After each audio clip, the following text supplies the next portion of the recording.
बेटा chapter number 2 solving a biological problem. यहां से आपको पता है लॉन्ग क्वेश्चन नहीं बनना, शॉर्ट क्वेश्चन और एमसीक्यूज बनने हैं। एमसीक्यूज के हवाले से बहुत जरूरी चैप्टर है ये।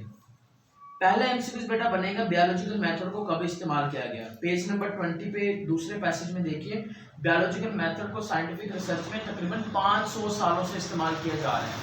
और सबसे पहले किसने इस्तेमाल किया था बेटा? गैलीलियो ने इस्तेमाल किया था 1590s के अंदर। ये दूसरा एमसीक्यू। बेटा तीसरा एमसीक्यू पेज नंबर 21 पे है और क्वांटिटेटिव ऑब्जर्वेशन के दूसरे लाइन पे देखिए, litre of ethanol weight is 789 gram. ये याद रखना है, 1 लीटर एथेनॉल का वजन कितना होता है? 789 ग्राम। हाँ, ये 789 या 789 के नाम से याद रखना। बेटा पेज नंबर 22 पे आए, हाइपोथेसिस पे उसकी एक आखिरी वाला जो ब्लैक में एक हेडिंग लिखी है ना, it should be testable and potentially falsifiable. एक अच्छा हाइपोथेसिस पोटेंशियली क्या होता है? फाल्सिफिएबल होता है। बच्चों को लगता है वो फाल्सिफिएबल नहीं होता, लेकिन वो फाल्सिफिएबल होता है। ये एक एमसीक्यू बनेगा।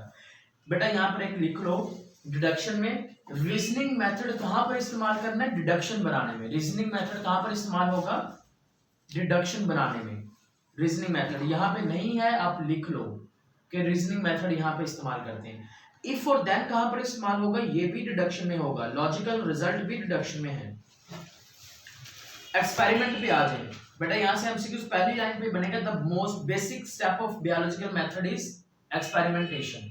सबसे पहली लाइन मिल गया? ठीक है बेटा, यहां पे आ जाए आप लोग, रिपोर्टिंग द रिजल्ट। उसकी सेकंड लास्ट लाइन पढ़िए, publishing of result is an essential part of scientific method. Scientific method का एसेंशियल पार्ट होता है, बेसिक पार्ट एक्सपेरिमेंटेशन है और एसेंशियल पार्ट कौन सा है? Reporting of result. हाँ जी। अब आ जाए बेटा स्टडी ऑफ मलेरिया में। आगे देखें, an example of biological method है ये। Study of malaria is an example of biological method. अब देखिए बेटा, मलेरिया का लफ्ज निकला दो इटालियन वर्ड से। ये ग्रीक से नहीं निकला, ये कहां से निकला है? इटालियन से निकला है। माला एंड एरिया, बस इटालियन याद रखिए। अगले पेज पे आ जाए। अगले पेज पे बेटा देखिए, यहाँ पे एक डेट लिखी गई है 1878। तो एक फ्रेंच आर्मी फिजिशियन लेवॉर ने किया था एक्सपेरिमेंट, और इसका एक्सपेरिमेंट किस चीज के ऊपर किया था? इसने किया था काज ऑफ मलेरिया के ऊपर। कब किए थे? 1878 में। किसने किया था? लेवॉर ने। और बेटा हाइपोथेसिस ऐसे बन सकते हैं एमसीक्यूज के, Plasmodium is the cause of malaria. This hypothesis is given by, आपने कहना किसने दिया है? लेवॉर ने दिया था।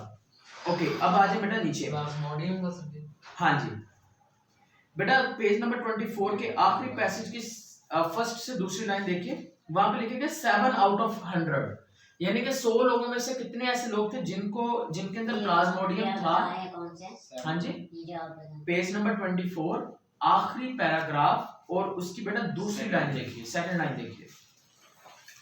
100 लोगों के ब्लड में से 7 लोगों के ब्लड में प्लाज्मोडियम था, लेकिन उनको मलेरिया नहीं था। ये एमसीक्यूज है।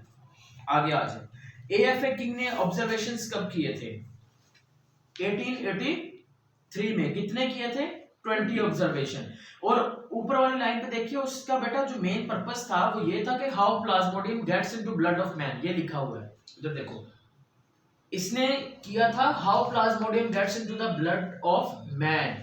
लेवॉर ने किस पे किया था? काज ऑफ मलेरिया के ऊपर। दोनों डिफरेंट चीजें हैं। इसका हाइपोथेसिस क्या था? इसका हाइपोथेसिस था Plasmodium should be present in mosquito. ये हाइपोथेसिस इसका लिखा गया है। इसका क्या था sir? Plasmodium should be present in mosquito, ये इसका हाइपोथेसिस है। बेटा नीचे आ जाए रोनाल्ड रॉस के ऊपर। रोनाल्ड रॉस का बेटा उसने एग्जैक्ट डेट नहीं बताई, उन्होंने लिखा है 1880s। उसने 80s लिखा है। 1880s का मतलब है कि 1880 से आगे। एग्जैक्ट डेट नहीं मालूम, 1884 हो सकता है, 86 हो सकता है, 87 हो सकता है, कुछ भी हो सकता है, हमें एग्जैक्ट नहीं मालूम। अच्छा बेटा अगले पेज पे आइए, यहाँ पे देखिए ये डायग्राम बनी है, ये बता रही है कि क्यूलेक्स ने किसको काटा था? बाइट किया था स्पैरो को, और एनोफिल्स ने मैन को। उससे साइड बॉक्स पे लिखा गया एड्स एजिप्टाई। ये क्या ट्रांसमिट करते हैं? Dengue fever. अगले पेज पे आ जाए बेटा, अब पेज नंबर 27 उसकी आखिरी लाइन पे देखिए, example of biological laws are Hardy Weinberg law और मेंडल्स लॉ। यहां से बेटा बन सकता है कि मेंडल का जो था वर्क वो क्या है, थ्योरी है कि लॉ है? आपने कहना है वो क्या है, लॉ। चार्ल्स डार्विन का वर्क थ्योरी है, चार्ल्स डार्विन का वर्क क्या है, थ्योरी है। पेज नंबर बेटा 21 पे वापस आइए, उसमें साइड बॉक्स जो दिया गया है ना वहां पे लिखा गया है कि वो थ्योरी ऑफ एवोल्यूशन डार्विन ने दी थी 21 पे। ये बेटा एमसीक्यूज बनेंगे यहाँ से।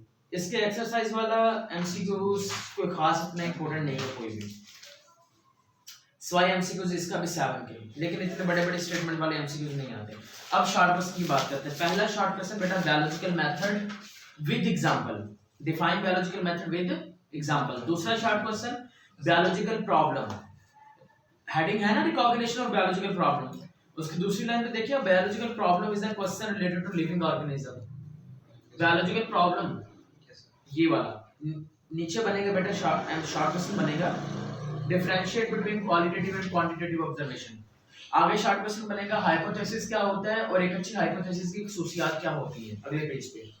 बस what is control in experiment, ये शॉर्ट क्वेश्चन आगे आ जाएंगे बेटा। यहां से शॉर्ट क्वेश्चन बहुत जरूरी है। ऑब्जर्वेशंस ऑफ लेवान, ये 4 ऑब्जर्वेशन ये कर लेने हैं। ऑब्जर्वेशन ऑफ एएफए किंग, ये 3 ऑब्जर्वेशन उसके लिखे हुए हैं यहाँ पर, ये करने हैं। एएफए किंग मिल गए यहाँ पर, ये वाले करने हैं। बस ये कर लो, ये शॉर्ट क्वेश्चन। आगे आ जाए बेटा थ्योरी की आपको शॉर्ट क्वेश्चन बायोलॉजिकल लॉ, उसकी डेफिनेशन, लॉ और प्रिंसिपल। हाँ जी एक चीज है बेटा। पेज नंबर 27 पे लिखा गया है data, data can be defined as the information such as name, dates, values, may be observation and experiment. ये डाटा को डिफाइन करना है, शॉर्ट क्वेश्चन बन सकता है। अगले पेज पे चलिए, how the data is organised. तो बेटा डाटा ऑर्गेनाइजेशन वाला जो हेडिंग है ना उसके आखिरी लाइन देखिए सिर्फ, data is organised in different formats like graphics, tables, flow charts, maps, diagrams. ये डाटा को ऑर्गेनाइज करने का मेथड है।